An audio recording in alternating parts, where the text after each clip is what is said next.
Hi there folks, today I want to share with you some of what I know about knife sharpening. The reason is that yesterday I posted a video on Twitter where I showed I had sharpened this and how sharp it was. Okay, so let us start with some of the theory of knife sharpening. We can picture it here. And what we want to picture now will be the edge of the knife. So from this angle, that's how we look at it. And then if I try to draw that, my drawing skills are not what they should be for doing this. But anyway, if these are the sides of the knife, this is the sides of the edge of the knife, and this is the very edge where food is cut, and that is what needs to be sharp and smooth in order for the food to be cut properly. And if we look at the non-sharp knife, it looks more like this, and maybe it's a bit jaggy and unsmooth there, and that will not cut the food as well. And I mean, if you cut an apple or something, you can actually see the difference between a sharp knife and a dull knife if you just wait a minute, because the dull knife will have the side where you have cut the apple, that will go brown much faster than it does with the sharp knife. And the process then of sharpening this is actually just to remove material from the side of the edge until you get I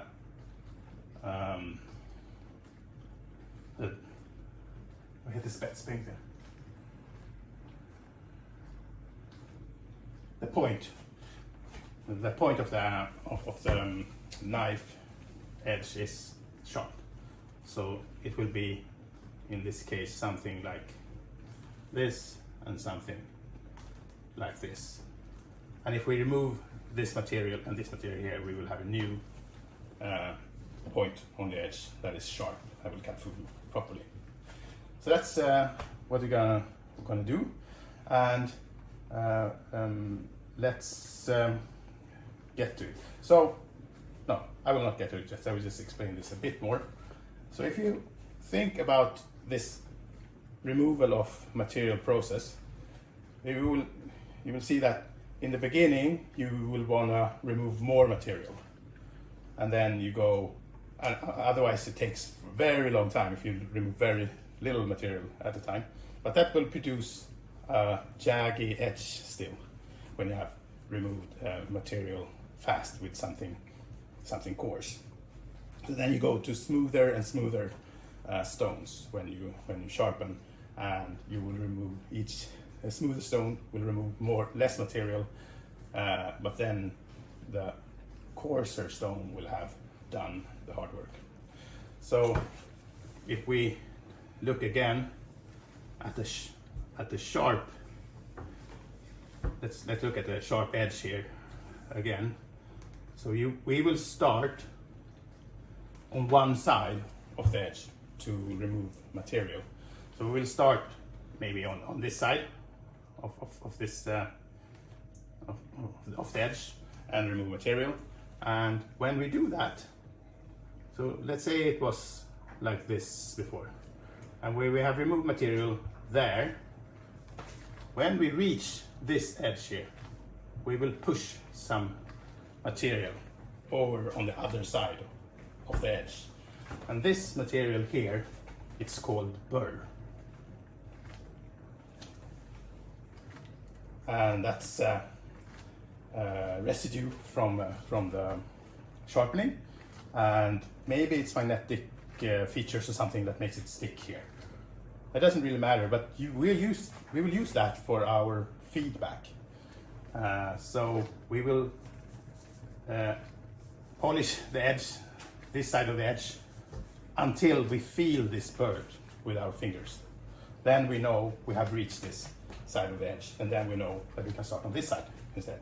And then we repeat the process on that side until we have burr on that side as well.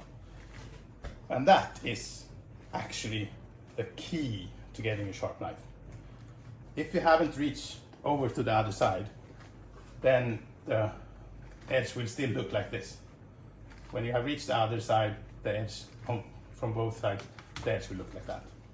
So that's actually the most important thing to remember when you sharpen the knife.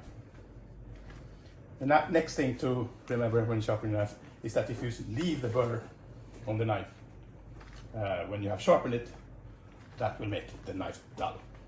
So the last thing you do in the knife sharpening process is to remove this burr. And then you will be able to cut through paper and tomatoes, or whatever you fancy. So next step then is to have the things you need for sharpening. And as I said, you start, actually we can put this thing here. I don't know how much it will show. Maybe. And so you would start with a coarse stone, and this is really coarse.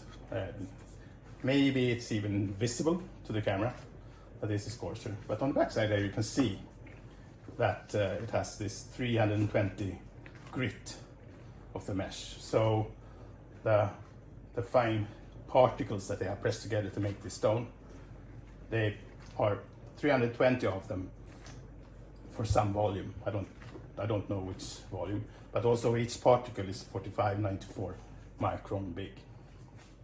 So that's a 320 stone. And then we have 1000 grit stone, where each particle then is 14.7 micron. So this one will remove material slower, but produce a smoother edge. And this stone is 3000 grit, 4.9 micron per particle, and it will remove material even slower, but also produce an even smoother edge. And this is where you can stop to make good kitchen knife sharpness, because above this the tomato won't care. But I have, as my finest stone, is 8000 grit. So that's, I don't know if the camera can catch it, but that's how I polish the edge of this knife to because it's more aesthetic, I would say. But it's not necessary for cutting food, actually. It's more a thing I do. And then you put these stones on, I don't know the name of this thing, but it holds the stones in place, and you place the stone in here, and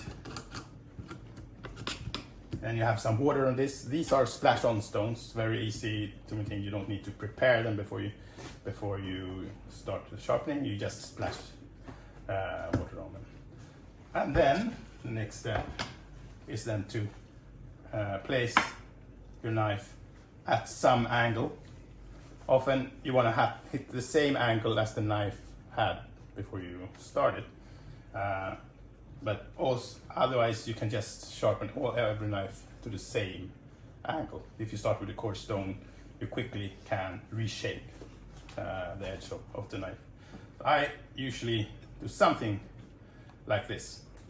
That's a quite sharp angle, and it will produce a very sharp edge. So if we have this picture here, when we measure this edge, it is this angle that we're talking about. So maybe when I do it, maybe it's 11 or something like that. And then if you 11 plus 11, then it's 22 degree angle on the edge of the knife, and that's quite sharp. And most people will probably tell you that they go a bit wider, maybe 15 or even 20 degree angle. But I haven't measured it. I just do this, and I can keep a stable angle like that. And then with water on this, I push the knife back and forth like this, back and forth with a stable angle, and that will remove material from this side of the knife. And when enough material are removed, we will hit the edge, and then we will feel the burr. This is how I feel for the burr. It's very safe. Är det batteriet eller? Det är batteriet. Kan vi sätta i sladd? Ja.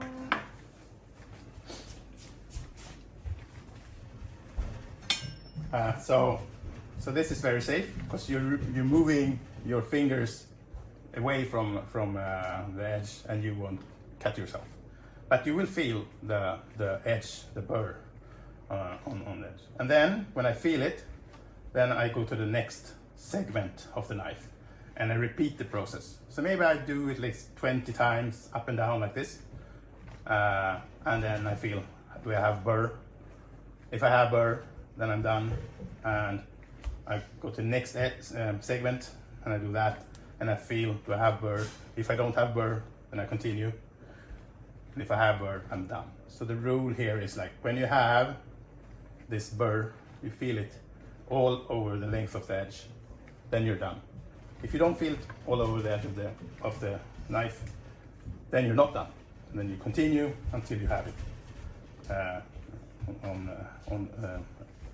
throughout the length of the edge. And then you should do the other side of the knife. And then what I do is that I shift to the left hand, and I do the same thing here. Up and down, maybe 20 times. Then I feel for the burr. If I feel it, then I'm done. If I don't feel it, then I need to go up and down more towards the stone. And then when I feel the burr, then I'm done. Then next segment of the edge, and I do that part, and then until I feel burr, and then next segment until I'm done. Then I have reached the edge on both. I don't know if you can see the image there. I can. Maybe it's easier if I move this here. Then I will have reached the edge on both sides here, and I have a new point of the edge, and that's sharp, except that it has this burr on the side. And then the process I do to remove that burr, because the last side I sharpened was this side of the edge. Then I have burr on this side. Then I take the knife and I do it like not up and down, just this movement. And I'm not pressing very hard or anything. I just imagining that I want to remove that burr there. And then I feel if I still have the burr, then I'm not done. And then I do this stropping until I don't feel this. Then I feel on the other side, I might have got some burr on that side, and then I do the same thing, and maybe on both sides a bit until I don't feel any burr anywhere. Then I'm done, and the knife is sharp. And you might want a smoother edge than what you have gotten with whatever stone you started with, and then you go to the next fineness of the stone. So, as I said, we're going to do this knife. I will start with 1,000 grit stone. 300 is far too coarse for a sharp knife. So this is pretty sharp, right? But it's not sharp enough. So we will now move to the sink, the kitchen sink, to continue this. I'll be right back. Yeah.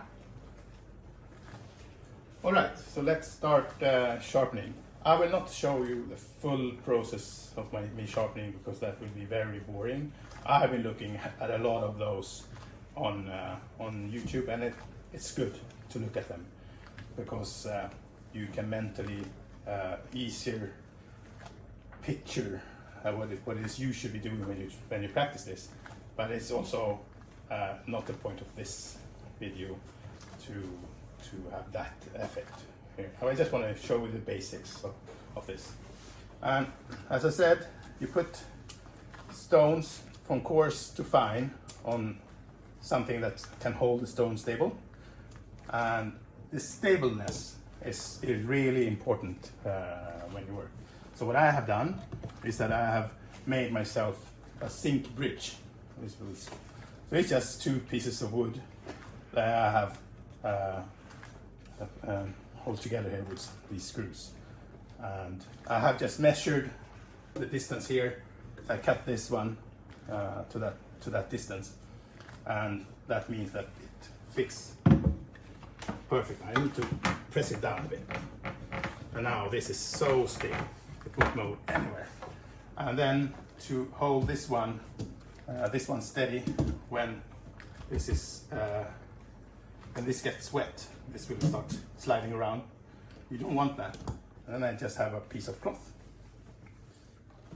But when that gets dense from the water, that will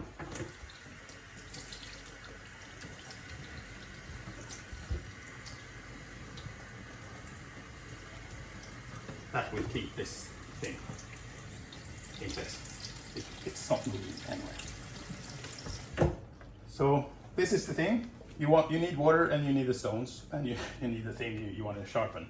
And it gets a bit dirty when you remove material from the knife. It gets a bit dirty. You will see, maybe you can see it on my fingers that they're a bit dirty from this process. But that's the point with me. I want to be in the kitchen sink and dirty things down. So this sink bridge is the best 5 minutes I've spent, I think. So let's see what we should use, the stones we want to use. So this is 320 grit stone, and I will put that one aside because the knife we want to sharpen is not on that level at all. So, but also I don't want to work with a 3000 grit stone for hours and hours to remove whatever unevenness there is on the edge side there. So I will start with 1000 grit stone. So we'll put that there, and then I will go for the 3000, and then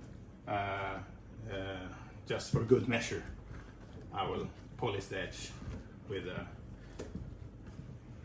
8000 grit stone. So let me splash some water here, and then I feel on the stone here that there should be no grains or anything, that can hurt the knife. So it should be just water and the stone. Then I take the knife, splash some water on that one as well.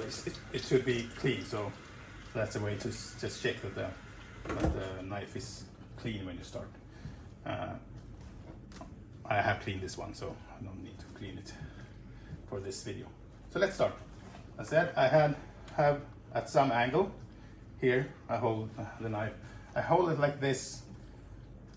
I don't think there is a right or wrong way to do this. You just need to find something that's comfortable for you, where you feel you hold the knife steady.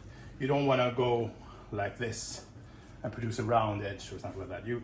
You actually, there are master sharpeners that can do that, but for me, I keep one steady angle so I get this V thing on the edge. So with a steady angle here, maybe I can't squeeze my little finger in here, but for some that's a good measure to have, that you can squeeze your little finger in. I go a bit below that, and then I go up and down like this. And you can see now that the material that I'm sharpening away from the edge of the knife is blackening down the stone. And this material, you don't want it somewhere else in the kitchen, really. It's very dirty. So something like that. Maybe now I will be able to feel the burr. And actually I don't. So then I continue. So now,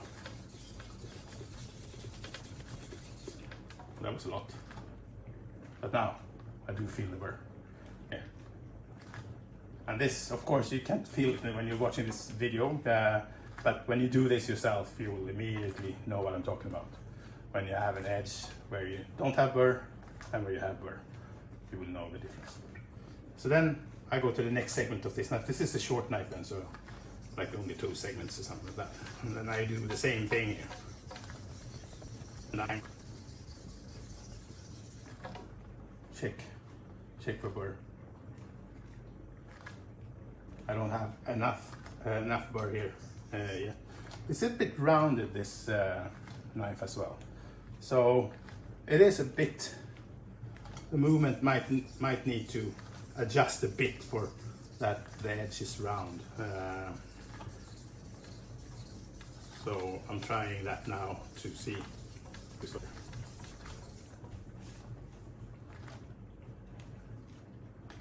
So now I have burr except at the edge here. And the very point of the knife, that is the hardest part to sharpen. I don't know, I think it's unreasonably more hard to do that than the rest of the knife. And I don't really know exactly why, but it takes much more, it takes much more work to get the burr here.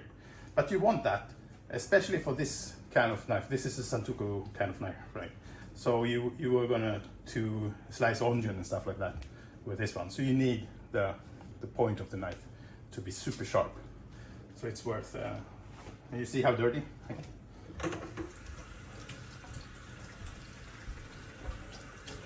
So then clean your knife. But now I have burr all over the edge here. And like clean the knife. So this is how you will wash your knife as well. Maybe you take some washing detergent, I don't know what it's called in English, on this, and then you brush away from the edge like this. That's all that's needed, and then you dry it. I will talk a bit more about maintenance when I have done the sharpening. So then you will now go for the other side of the edge. And as I said before, what I do is I shift hands and I do the same here. Some people find that hard. They have some kind of, they're right-handed like I am, and they don't feel comfortable like this.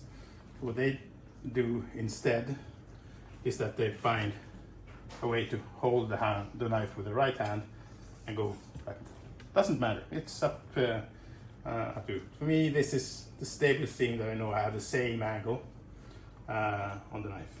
So I do it like this. And actually, I have found that for some reason, I'm stabler on this side with the left hand, which surprised me a lot since I'm super right-handed.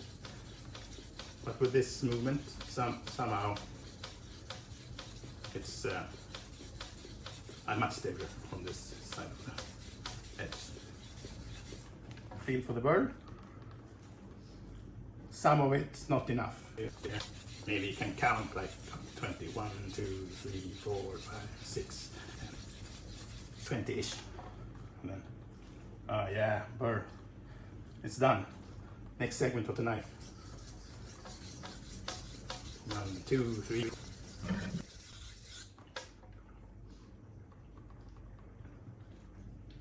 Yeah, now it's starting to get really round here again, so I will again try to accommodate for the roundness of the edge of the knife. So now I have burr up to here, not here, and actually I'm not feeling it here as well, so I'm been sloppy here and will need to. This part of the knife, of course, is not as important for this kind of knife. You don't really cut here, so it's not as important for the function of the knife that it's super sharp down there. But for me, I can't sleep if I know that is a dull part of my knife. So yeah, so that's good. That's good. And here it's smooth, so no burr. I need to work here. And here I probably will cut the video because this can take a while to get this part of the edge sharp. But as I said, cutting onions and stuff like that, you want this part of the knife to be. Oh, actually, I did the hard work 3 weeks ago or something like that in this knife, so that is why it's easier to do. And you might wonder maybe something about how hard you should press on the stone, the knife towards the stone. So let me speak a bit about that. What I find is that in the beginning I pressed way too hard. You don't need to press at all. It's a weight of the knife, the weight of a bit of your arm maybe, and then I hold my fingers towards the edge to keep it down, and it's more like a guiding it. I'm not pressing hard at all, and you will feel and hear how the material, how the stone is working on the knife. So my answer to how hard is not hard at all, but some, of course. So now, as I said, we have burr on this side here, and that makes, we have reached the edge on both sides, but we have burr on one of the sides. So this knife is dull in that shape. So I have burr here, I need to remove it, and then I move it in these motions. So away from the edge and along the side of the edge. A few times. And now I press even lighter when I do this, because I don't want to push more burr over to this side of the, and just have to do this forever. Now no burr, so that's done. Now little burr on that side instead. So then I do a few of these strokes, and then I can do on both sides of the knife. While now I should have no burr here, and no burr here. So now this knife is done. The edge looks like that, but we have gone with 1000 grit stone, which means that it's a bit jaggy on the edge. And for some work in the kitchen, that is not too bad when it's jaggy on the 1000 grit level. Because that also means that the knife will bite a bit. So for cutting tomatoes, a lot of tomatoes, that could actually be good. Let's see how it works on this piece of paper. I don't know, I hope this is in view for the camera. You see, it's even worse than I started, because when I started, that was a knife that had been worked up to 3000 grit, but just been used for a month in the kitchen. But it still cuts the paper, and I don't know if the camera, you can see this jagginess here that you don't get with this sharp knife. And you can also hear it, I think, with this. Let's see. I hope you can see it in camera. It's not dagger, because this one is much sharper. So we should continue with this with the 3000 grit stone, and I will probably just cut away most of this video for you. Because I promise not to make you boring. Peter is sharpening stones, sharpening knives video, but in the end of this video we should have a knife that is sharpened 1000 grit stone, 3000 grit stone, and then polished on the 8000 grit stone. And so I will now look at this side of the knife with 3000 grit, and I don't know if you can hear it, but it's, even if you can't feel how much smoother 3000 is than 1000 grit is, you can hear it when you sharpen the knife, and you can feel it. That is, this is a very different stone. And now, when we have already hit the edge with the 1000 grit stone, we will produce burr much quicker. We are really at the edge, right? So, and since it's 3000 grit stone, the burr is much finer, so it's harder to feel it, but it's not as important. You're actually done with removing material part of this. So you can maybe just say we do like 20 times on each segment of the knife, and I can feel it, but it's harder to and then I'm done, and then I can do the next part of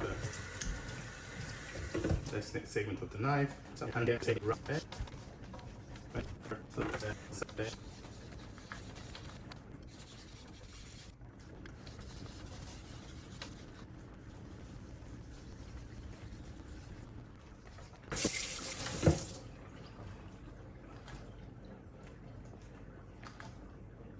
Still have work to do with the edge of the knife. Wait. If someone knows some advice to knife sharpers struggling with the point of the knives, please tell me. And this surprises me a bit, that is so much harder at the edge.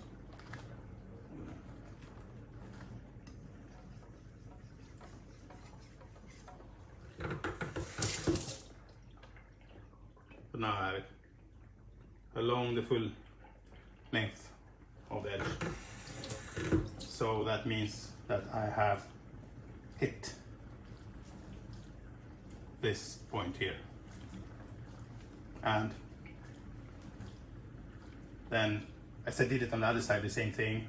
Now we have that perfect V point here. And all I have to do now is to remove the burr I have here, because I have sharpened this side of the edge.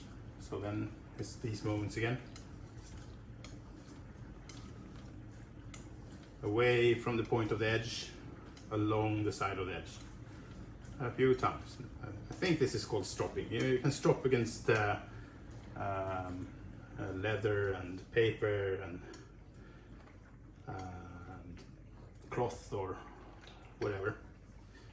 And some people, and even I, also do that. Sometimes drop it a bit at the end of the process.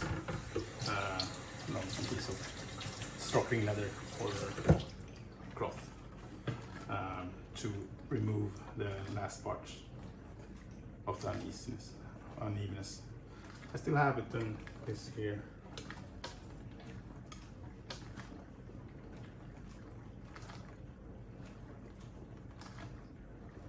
Yeah. So now this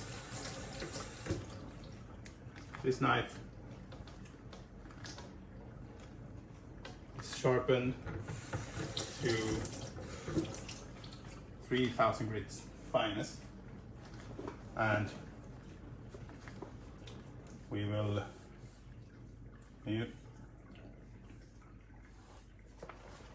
now try it on the paper and see that we have a sharper knife than we had.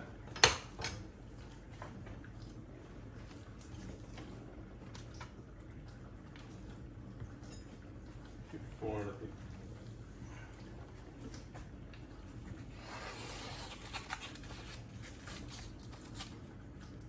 So it is, and the edge of this side is fine. So this is where I think most chefs want their knives. This one is not super smooth at the edge, so it will bite the tomato peel enough to cut through at the beginning. So when you sharpen it or polish it above this, you get a bit of a too smooth edge, some say, and then it actually more glides on top of the tomato. So it's 3000 is where most chefs would stop. But to me, I don't know if you can see it, but the side of this edge is not as shiny as I want it. So I go one step further, the 8000 grit stone. And I would go to 16,000 and 20,000 and beyond, if it wasn't that those stones are so bloody expensive. I have to stop at it. So now I will do the same process. Now at 8,000 grit, I will not stand a chance to feel the burr. So, but you might see me feel for it anyway, because it's just a habit I have. But at 8,000 grit, you can't really hope to feel it. And as I said, when you do this yourself, you will feel how smooth this is. It's almost like it doesn't do any work at all. But we will know that we are polishing the side of the edge and the point of the edge. So this will produce a super sharp knife that cuts through paper super well, and will not cut through tomatoes maybe as good as it did before, because the point of the edge is a bit too smooth. But it's seldom a problem unless you're a pro chef. So now, since I really can't hope to find any burr or anything with my senses, I have another goal here. It's to make the edge of the knife shiny, and I don't know if you can see it in the camera here, but it should be much shinier here than this is. To my eye it is. So this is what I want my kitchen knife to look like, all over the edge and on this one side as well. So I will just continue to polish it up.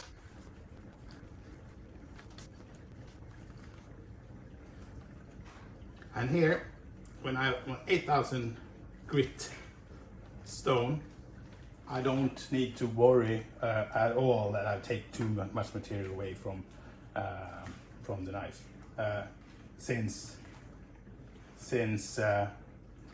8,000 grit almost removes no material at all. So then it's just about this polishing, nothing else. It's I can polish it probably, I don't know, for days without end, without actually having being worried that I don't have a knife. Like you do, if you do that with 1,000 grit stone or something like that, if you work for hours and hours and hours on the knife, then you will actually have a bit less knife when you're done. But to me, if I just do it like I've shown you now with 1,000 grit and 3,000 grit, I have knives in my kitchen that have been doing this for 20 years, and you can't really see that there is much material removed from them. So it's when you send your knives away to some company sharpening them for you with machines and stuff like that. If you do that too often, then maybe you don't have as much of a knife after a while. But if you do this yourself with this technique with whetstones, you don't need to worry. And you can see here that the full length of the, I don't know if you can see, I hope you can see, is polished. So,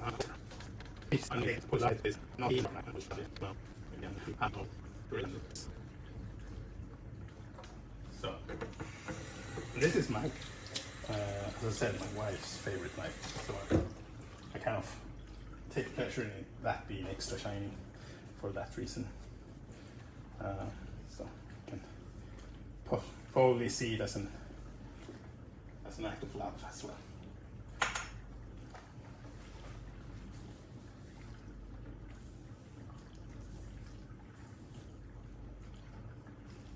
So like that. See, that's what I call a shiny edge. And let's now see if we can notice any difference towards the paper test here. So if I cut with this knife, no pressure, just the weight of the knife. This is a super sharp knife, I would say. Of course, this is of the make global, I think I don't know, and that means that the steel is a bit softer than it is on these Japanese. This is a Japanese German knife. Forgotten the name of the make, but this is much harder steel in this one, and so this edge will stay sharp much longer, but it also takes more time to remove material from it. So it's a bit harder to sharpen, but it also stays sharp longer than the global knives. I need to sharpen them more often. But as I said, my wife's favorite knife, so it's something to it. People have different tastes in knife, I guess. Let's talk a bit about maintenance of your kitchen knives. You do all this work to sharpen your knives, even if it's a very pleasant work, still it's work, and you want to have your knife stay sharp and get paid for the work. So some things to keep in mind when keeping your knives sharp. So the first thing I want to mention is never ever wash your knives in the dishwasher machine. Nothing that should stay sharp should ever be washed in the dishwasher machine. So that goes for knives, scissors, potato peelers, whatever. Don't wash them in the washer machine, because that washer machine is actually working a bit like we do when we sharpen knives. It removes material from the things it washes. So you can see that on plates and mugs and stuff that you have been washing in your washing machine for some years. They get very dull and boring. So that happens to your knives as well, and you shouldn't do it. Nothing that should stay sharp should ever be washed in a dishwasher. Rule number 1. Next rule, don't use your precious kitchen knives for anything else than food. I know I'm doing this sharpness test with paper, and that's fine, I guess. But otherwise, don't cut packages and stuff like that with your kitchen knife, because that's how you damage them. So what should you do instead? I recommend getting yourself a kiridashi. So this is what the Japanese chefs use to keep their knives sharp. So they cut packages and everything like that with the kiridashi. I've been told that kiridashi in Japanese means shard, and that they are made from the leftovers when they craft knives. I don't know how true that is. If someone knows, please tell me. But anyway, the kiridashi is your knife's best friend. It takes the one for the team. Next thing I want to mention when it comes to keeping your knives sharp would be to always wash them when you have used them, and never leave them wet. It's said that they are, at least my knives, are stainless, but nothing is stainless. So they take damage if they are left wet. So wash them, and I wash them with some not too hot water, but warm water, and I move my dish brush away from the edge under hot water. I might need some detergent to help the process, but most often not. If it's and then I rinse the knife and immediately dry it. So, and of course, when you dry it, you need to be very careful so that you don't cut yourself, because I mean it's super sharp. And speaking about this, they not being stainless and not leaving wet. Another thing that some people do, I don't know if you can see, yeah, they leave their knives on the kitchen sink, which is in steel, and something happens in this process chemically or whatever you call it. So that accelerates the accumulation of rust on your knife. So never leave them on the kitchen, on the sink if you have a stainless metal sink. So then of course it comes to storage of your knife. So many people they store their knife in drawers like this, and that's you must have to be a knife hater to do that. So never do that. What I do is that I have this I don't know, metallic, I don't know what you call them, but anyway, I put my knife there, and that keeps them away from each other, and they don't hurt each other. And I think it's very beautiful in the kitchen to have your knife on display like that, and it's very easy to choose the knife you want to use. So storage of the knife is important as well. Yeah, so that's all, apart from of course keeping good care of your knife. Think about how you store them and how you treat them. Thank you for watching.